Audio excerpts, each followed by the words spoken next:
wabarakatuh. Di sini saya Robiatul Adawiyah dan rekan saya Dia Putri Nuryanti. Di sini kami akan menjelaskan tentang pembuatan POC dan pupuk organik padat. Untuk yang POC kami menggunakan bahan tembakau dan kulit jeruk, sedangkan yang pupuk organik padat kami menggunakan bahan kohe kambing, sekam dan kulit apa jenis? Daun kering, daun pisang kering. Baik Mbak, untuk pupuk padatnya dengan judul apa ya Mbak? Untuk pupuk padat judulnya kami dua-duanya menggunakan judul Natura. Apa itu Mbak? Boleh dijelaskan? Dimana Natura ini kami ambil dari filosofi, karena bahan-bahan yang kami gunakan itu benar-benar dari alami tanpa ada campuran kimia. Baik Mbak.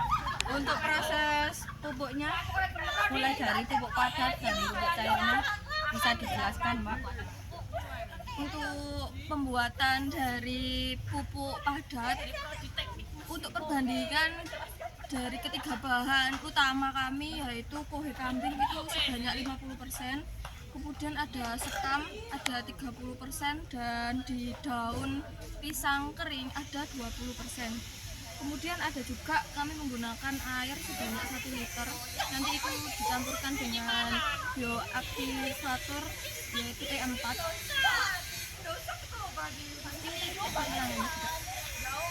Mbak, itu aja. Oh ya wes, sama langkah-langkahnya juga. Untuk langkah-langkah pembuatan pupuk organik padat ini yaitu persiapan bahan dulu, pastikan kohe kambing, terus sekam, kemudian daun pisang kering ini benar-benar kering. Untuk di daun pisang kering ini kita rajang dulu menjadi kecil-kecil, kemudian dicampurkan ketiganya. Kemudian ada juga penyiapan di bahan bioaktivator E4. E4 ini kita campurkan dengan air 1 liter. Perbandingannya itu menggunakan dua tutup botol E4, kurang lebih itu 10 milian. Kemudian dari bahan yang sudah dicampurkan tadi itu nanti kita kocorkan pakai bahan aktivator tadi, kemudian dicampur rata pokoknya Ya. Sudah itu aja. ya. Itu tadi yang pupuk padat ya. Ya. Kalau yang pupuk cair Mbak?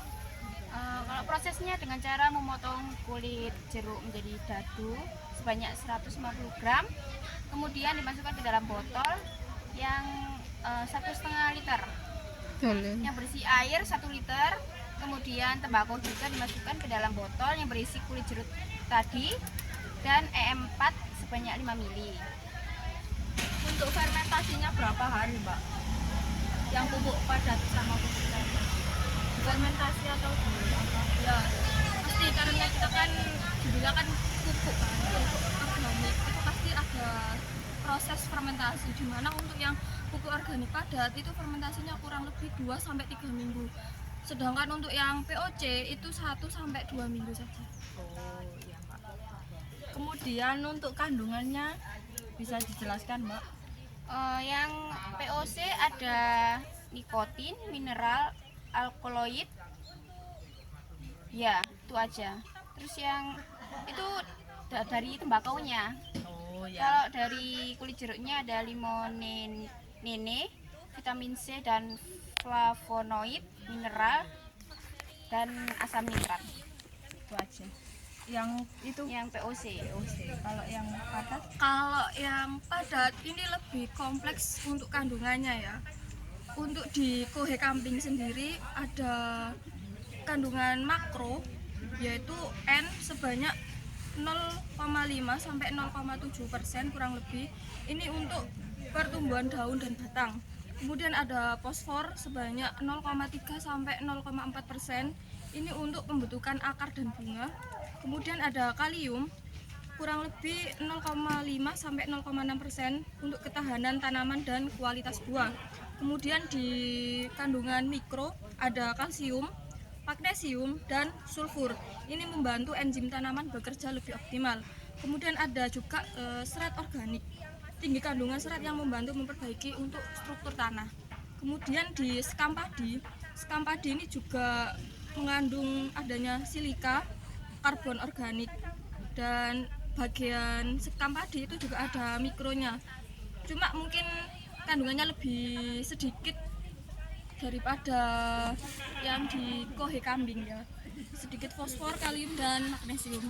Kemudian di daun pisang juga mengandung karbon, kemudian ada juga nitrogen dan senyawa organik.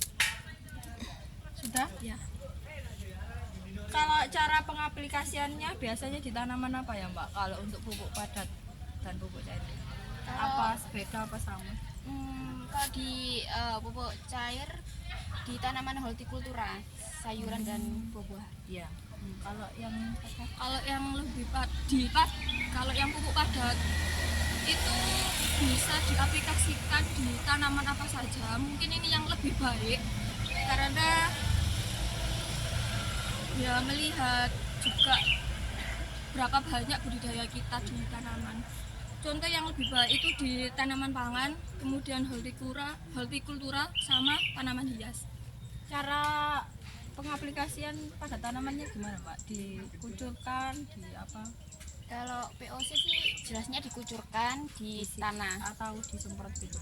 Bukan. Disemprot bisa, tapi lebih baik dikucurkan di tanahnya. Kalau yang padat itu pemberiannya itu sebelum masa tanam. Oh ya. Sebelum tanam itu kita kasih Proses pupuk. pembenihan itu tadi berarti Pak. Waktu pembalikan tanah. Oh ya. Kemudian dikucurkan itu di dekat akar, batang atau di atas tanamannya Mbak? Lebih di dekat tanamannya sih, agar langsung menyerap di akarnya. Baik Mbak, silakan. Terima kasih atas penjelasan kami tadi. Kurang lebih kami mohon maaf bila ada kesalahan kata karena kita belajar. Kami akhiri. Wassalamualaikum warahmatullahi wabarakatuh. Dadah. Cepetan sih, anjir.